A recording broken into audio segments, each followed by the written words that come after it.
Vídeo 2.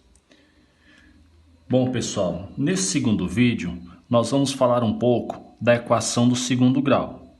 A equação do segundo grau, para ela ser uma equação de segundo grau, tá? O maior monômio dele tem que ter o quê? Grau 2, tudo bem? Bom, uma equação do segundo grau, ela tem o seguinte formato: ax ao quadrado mais bx mais c, onde o a é aquele número que acompanha o x ao quadrado, o b é aquele número que acompanha o x e o c é a minha constante, é aquele número que não vem acompanhado de nenhuma letra. Graficamente falando da equação do segundo grau, ela também pode ser uma função crescente ou uma função decrescente. Crescente é quando esse a ele for maior do que zero, ou seja, for um número positivo. E decrescente quando esse a ele for um número negativo, ou seja, ele é um número, o a dele é menor do que zero. Na equação de primeiro grau, o gráfico é uma reta. Na equação de segundo grau, ela vai ser uma parábola.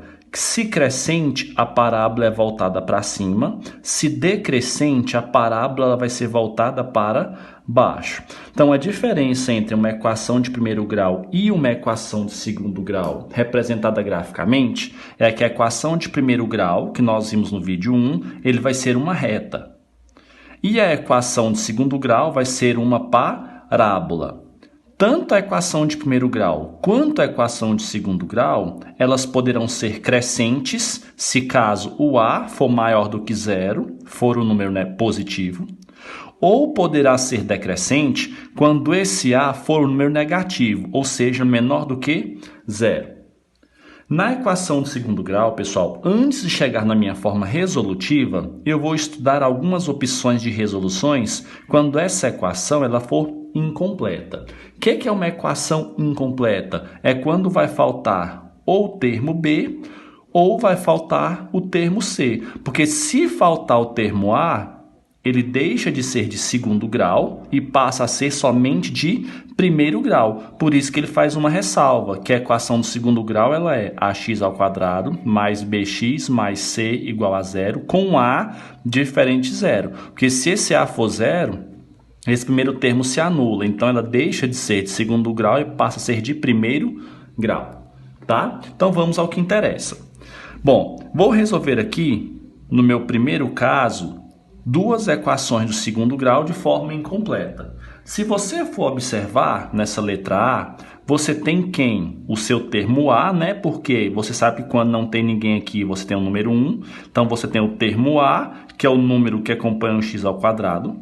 E você tem o termo C, que é a minha constante, que é o número que não vem acompanhado de letra. Então, se você só tem um termo A e só tem um termo C, você tem uma equação de segundo grau incompleta.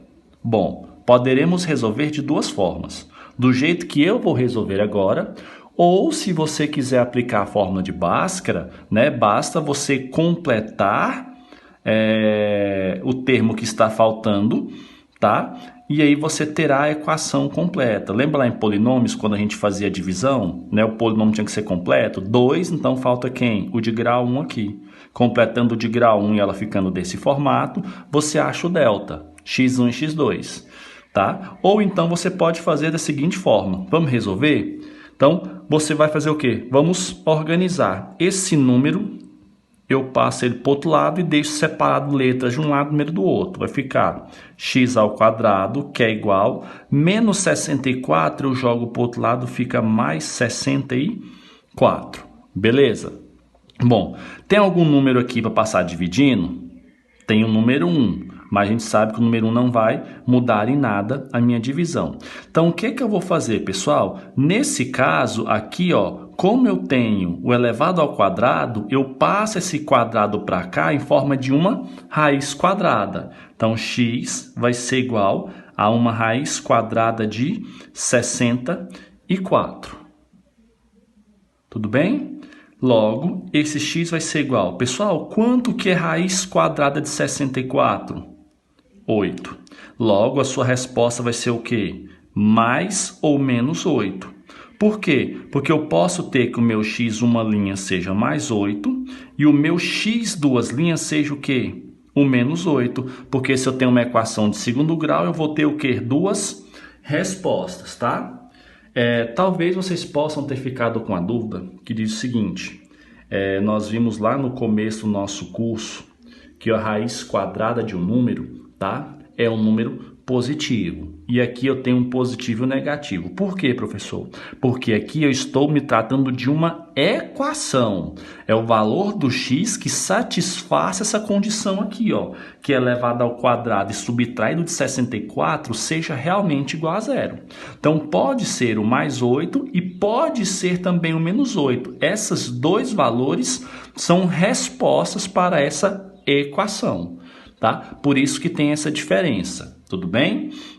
Bom, vamos fazer a letra B da mesma forma. Então, vou organizar, porque se você observar, ela também é incompleta. Você tem o termo A e tem o quê? O termo C, tudo bem?